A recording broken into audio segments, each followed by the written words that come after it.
Tulad na aking binanggit ho kanina, patungkol po doon sa pagpapahinto sa lahat ng existing and new foreign aid ng Amerika. Isa ho kasi sa nakikinabang ho niyan, wala din ba, kundi po tayo, ang mga Pilipino. Ambassador!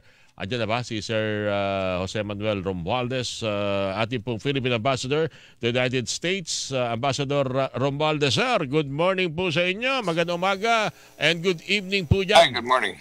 Sir. Hi, good morning. Good morning, Orly. Pasensya na, Yes, sir. napaagat. Naka-istorbo muli ako sa iyo ngayong sa bagay, Sabado pa naman ang gabi niyan. Ano po, Ambassador? Sabado ng gabi lang. No problem. Alright. Meron ba tayo dapat ipangamba dito sa binabanggit na kautosan ng bagong Pangulo po ng Amerika na si, yung nagbabalik na si Donald Trump regarding suspension o pagpapahinto ng mga existing foreign aid and yung dati na at mga bagong foreign aid ng Estados Unidos. Meron ba tayo dapat pangambahan dito? Lalo-talo na yung ating patuloy na paglaban, paggiit ng ating karapatan dito sa mga lugar tulad ng West Philippine Sea na binubuli tayo ng China. Meron ba tayo dapat ipangamba dyan, Ambassador? Well, wala naman dahil sa tingin namin, itong suspension ito just in tough time for them para i-review lang nila yung kanilang foreign aid sa lahat ng mga ibang bayan. No? Yung aid na binibigay sa atin is mostly, it's not even considered aid sa tingin ko. Dahil ito ay mga military operations na ginagawa nila like yung EDCA sites natin. That is an agreement that we have with the United States. At that is mutually beneficial for both our countries dahil it's important for them na nandiyan sila, may presence sila dyan sa Indo-Pacific region. At tayo naman, we want them to be present dahil sa iyan ang ating problema dyan sa West Philippine Sea. So, yan ang pinakamalaking so-called aid, no, in quotation mark na binibigay sa atin. Ngayon, yung mga iba naman, yung mga anything to do with, for instance, yung sa aid, may HIV, no, yun ang sinasabi. Yan, titigil nila ngayon for the meantime, pero i-reassess nila. At other things that na ibinibigay sila sa mga may ibang bayan. Pero, sa tingin ko, sa tingin namin, itong suspension nito is temporary lang. Sabi nila, normal na nangyayari talaga ito, lalo na ilang mga commitment na merong gustong malaman at tukuyin kung talagang naibibigay naman yan, na ikukomit talaga ng Amerika. So normal lang daw itong proseso, every other new administration, Ambassador. Well, to a certain extent, ganon. Pero itong administration ni President Trump, talagang lahat tinitingnan nila talaga kung paano sila, yung sinasabi nga nila na ililiitan nila yung kanilang ginagastos dahil yung kanilang trade, yung deficit nila ay medyo malaki.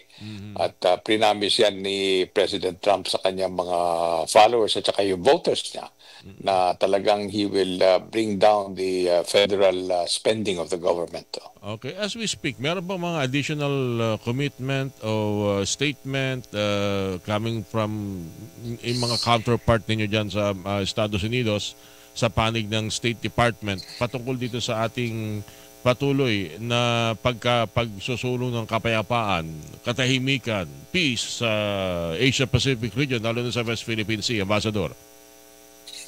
Pwede yung pag-usap ni Secretary Marco Rubio at saka si Secretary Rick Manalo, inassure ni Secretary Rubio kay Secretary Manalo na tuloy-tuloy yung kanilang, ang ating alliance, no? At saka kung ano man yung ginagawa natin, tuloy-tuloy yan, lalo na yung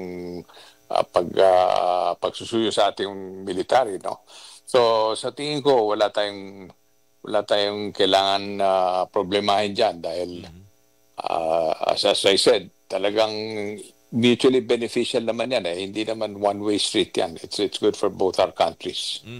Maganda yung yung detalye yun na narinig ko sa balitaan with DFA Secretary Manalo. Kasi sa mga nakalipas na mga araw, parang habang walang matibay na pahayag o paninindigan si President Trump, parang may mga naglalaro-laro ng mga issue Parang merong gustong ipahiwatig na, ayan, no? Hindi, kala nyo, parang si dating President Biden, hindi nyo kakampihan sa West Philippine Sea. Parang nilalaro sa ganung klase ng debate, Ambassador. Well, alam mo, malaking bagay na kung ano yung mga sinasabi nila na si Trump, ganito. But at the end of the day, ang importanteng isipin natin, kung ano yung mabuti sa ating kapayapaan at saka yung ating benepisyo, hindi lang one-way street. So, lagi ko sinasabi, wala namang free lunch eh. Meaning to say, kung meron tayong maibibigay na sa interest ng Amerika at sila ibibigay sa atin, yun, tama yun. Pero ito lang importante, Orly, no? Tayo naman, marami rin tayong kausap na ibang bayan na kasama rin natin, kagaya ng Japan at South Korea at saka Australia at saka mga ibang bayan sa ASEAN. Ganun din eh. Iniisip natin kung paano tayo magsasama-sama para talagang ang isa lang naman ang ating problema lagi yung pagkapayapaan dyan sa West Philippine Sea o sa South China Sea. Yan ang importante sa atin. Lahat, kung ekonomiya, lahat yan, pagalingan lang yan eh. So, kailangan talaga magaling tayo sa negosyo. Kaya lagi ko nga sinasabi sa economy, kailangan talaga kung ano yung magagaling na pwede natin gawin na pwedeng maka-invest ng mga ibang kumpanya ng ibang bayan, hindi lang sa Amerika. Yan dyan tayo ang kailangan emphasize natin na kailangan yan ang kailangan natin gawin to give para umangat yung ating ekonomiya. Alright.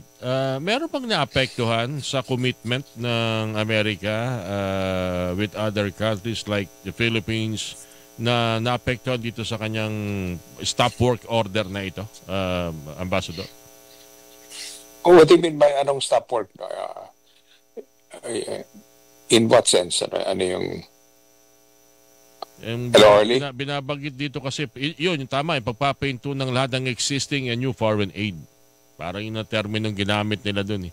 Meron bang commitment pa tayong inaasam at naapektuhan itong pagpapainto na ito ng foreign aid? Wala naman. Well, ako isa ng ang pinakamalaki na sabi nilang foreign aid, yung commitment nila sa atin dyan sa EDCA sites at saka yung pag-modernization ng ating armed forces. Pero sinasabi nyo nga, hindi naman aid yun eh. No? Dahil yun eh, parang in a way, mutual defense treaty commitment natin. Yes, something like that. It is a foreign military financing. Pero yan ang pinakamalaking yan ang pinakamalaking sinasabi nilang aid o foreign military assistance, no? So, pero yung mga iba, yung sinabi ko nga sa HIV program, yan, importante rin yan na maraming tulong na binibigay ang Amerika dyan. At saka yung mga iba pa mga bagay tungkol sa climate change or pagtutulong ng iba-iba pang mga research programs or whatever it is galing sa USAID. Yan, siguro ititigil muna yan, i-reassess nila kung mabuti naman para sa kanilang foreign policy, itutuloy nila lahat yan. Pero maraming bayan na kasama rin sa atin sa ganyan na sitwasyon. Okay. May napag-uusapan ba patungkol dyan sa EDCA sites na yan dito sa atin?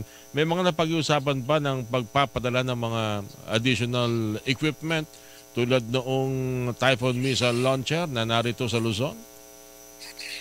And yan, hindi ibibigay sa atin.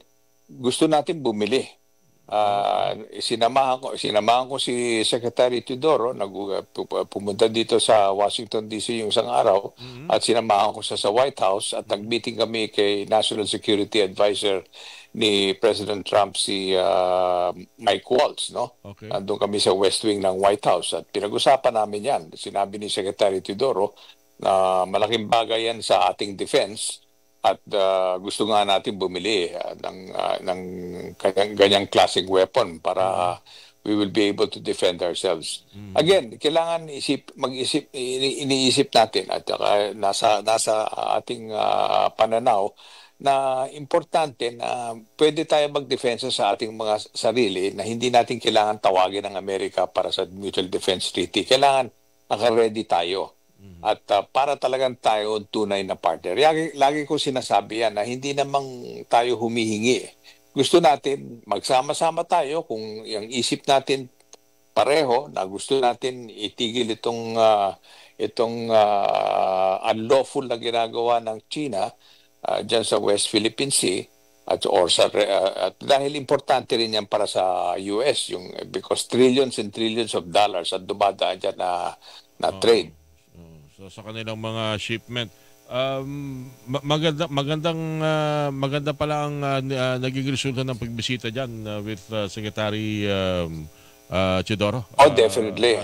Definitely. Isa yata sa pinag-uusapan ay yung forthcoming o nalalapit na pagbisita ng Pangulong Bongbong Marcos sa Amerika. Mangyayari ba yan within the year?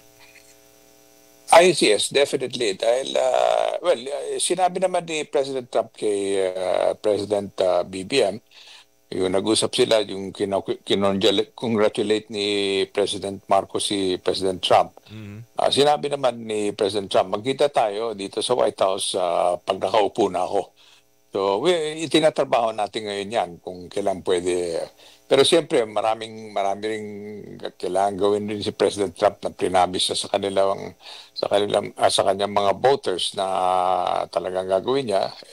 So, we're just waiting for the time na one after the other yan. I'm sure marami rin ibang mga heads of state na humihingi rin ng appointment kay President Trump. Alright. May nagpapahabol lang dito kung planong bumili ng mga tulad yan, mga Typhoon missile launcher. Mukhang kinakailangan daw kasi natin barko. I think ang US nag-commit naman diyan, 'di ba, ng mga kagamitang paggagamit. Meron na.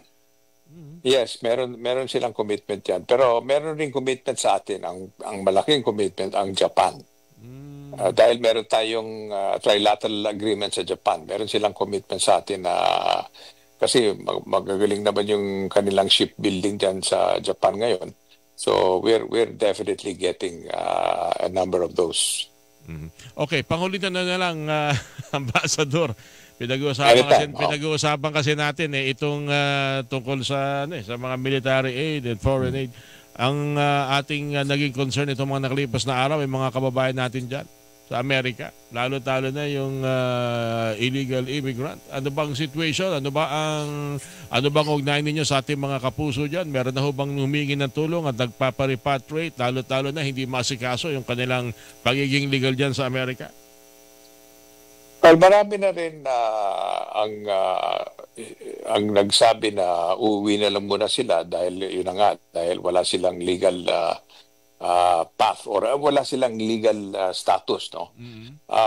Marami na rin, well, hindi naman marami, pero ang bilang namin something like 24 na they already have been deported dahil meron silang mga, hindi naman mga very serious crimes, pero they were involved in some criminal activity.